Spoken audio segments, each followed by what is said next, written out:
দীর্ঘ ২০ বছরের দৈর্ঘ্য লাভ করতে নিজ উদ্যোগে বাঁশের সেতু নির্মাণ করলেন যুবদল নেতা এ.কে.এম ফজলে এলাহী সোহেল।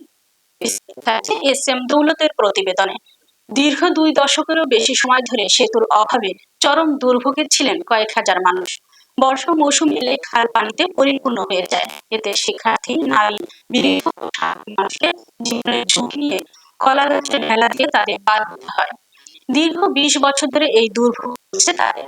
অবশেষে বাঁশের সেতু নির্মাণ করলেন বগুড়া জেলা যুবদলের গণশিক্ষা বিষয়ক সম্পাদক চেয়ারম্যান প্রার্থী এ.কে.এম ফজলে এলাহী সোহেল।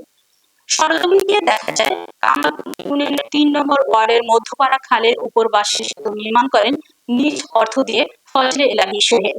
স্থানীয়দের দাবি ১২০০ থেকে ১৫০০ পরিবার শিক্ষার্থীরা ঝুঁকি নিয়ে খাল পার হয়ে বিদ্যালয়ে যেতে হয়। বিদ্যালয় হাট বাজারে আজ তাদের সেই কষ্ট লাঘব হচ্ছে। স্থানীয় গৃহবধূ আমিনা বেগম বলেন, বর্ষাকালে খালটি পানিতে ভরে যায়, তখন আমাদের অনেক দূরের রাস্তা ঘুরে অন্য পাড়া দিয়ে যাতায়াত করতে হয়। স্কুল পড়ুয়া শিক্ষার্থী বছরের পর বছর ধরে ভোগান্তি সহ্য করে স্কুল কলেজে যেতে হতো। আজ সোহেল ভাই নিজ উদ্যোগে পাশের সেতু নির্মাণ করে দিচ্ছেন। এতে এই এলাকার হাজারো মানুষের যাতায়াত অনেক সহজ করে দিয়েছেন। আমরা তার প্রতি কৃতজ্ঞতা স্বীকার করি।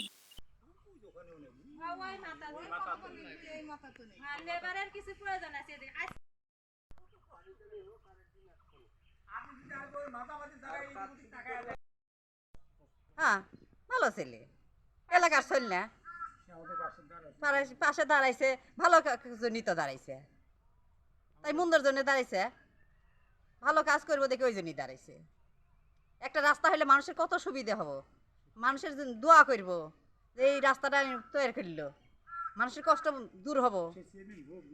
সে চেয়ারম্যান হোক না হোক সেটা পরের ব্যাপার, ভাগ্যে যদি চেয়ারম্যান হয়তো হবো, আর না পাই নাই, কিন্তু আমরা চেষ্টা করবো যে হওয়ার জন্যে। এই পাড়ায় আমার অনেক কষ্ট, বুঝছেন। আমার এই পাড়াতেই মানে আমাদের সুতানারা গ্রামে 2টা পাড়া, একটা হচ্ছে সামান পাড়া, একটা হচ্ছে পিছন পাড়া। মানে আমাদের সামনে পাড়া রাস্তা আছে, স্কুল মাদ্রাসা সবই আছে।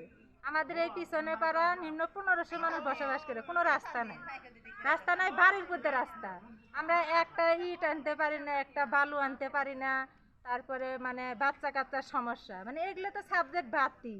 এরপরেও যদি এই বর্ষা আসে ঘুরানে পার হতে হয়। তারপরে হচ্ছে আমাদের বাচ্চার স্কুলের সমস্যা, মানে স্কুলে না যেতে পারি না।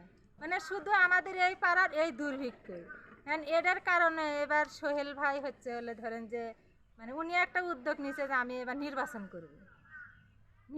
করব দেখে এই জন্য আমরা বলছি যে এবার নির্বাচন করতে হলে আমাদের রাস্তা না, আমরা ভোট দিব না। তো উনি একটা উদ্যোগ নিয়ে একটা মানে বাঁশের ব্রিজ করে দিতেছে। মানে আমাদের গ্রামের আবার নেতারা আছে, ওরা কয়ে আবার আমাদের পাড়ায় ভাইয়েরা আছে, যেসব ভাইয়েরা হচ্ছে হলে উদ্যোগ নিয়ে একটা বাঁশের ব্রিজ করতেছে। এতেন তো মনে করি যে সোহেল ভাই মানে দেখি নাই, কিন্তু দূরে থেকেই বলতেছি যে অনেক ভালো, কারণ বাঁশের ব্রিজই আমরা খুশি।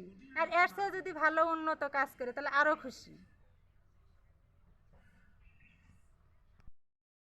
আমাদের এই সুতানারা গ্রামের পশ্চিম পাড়ার অত্যন্ত অবহেলিত একজন, এখানে বহু লোকের বসবাস, না হলেও প্রায় 1500-র মতো মানুষ বসবাস করে, একদম জামতলা পর্যন্ত, দুঃসমল পর্যন্ত। এখানে একটা মাদ্রাসা আছে, প্রাইমারি স্কুল আছে, মসজিদ আছে। আমাদের এই পাড়ার মানুষ যাতায়াত করা অত্যন্ত কঠিন।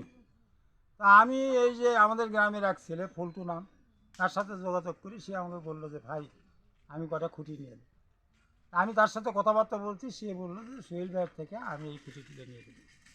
তো সোহেল ভাই খুঁটি দিচ্ছে, কিছু টাকা পয়সা দিয়েছিল, আমরা সাথে সমাজ থেকে বাসটা তুলছি, এবং সোহেল ভাই আরও ভালো করে দেওয়ার জন্য সে বলছে, আমাদের কাছে কথা বলছে।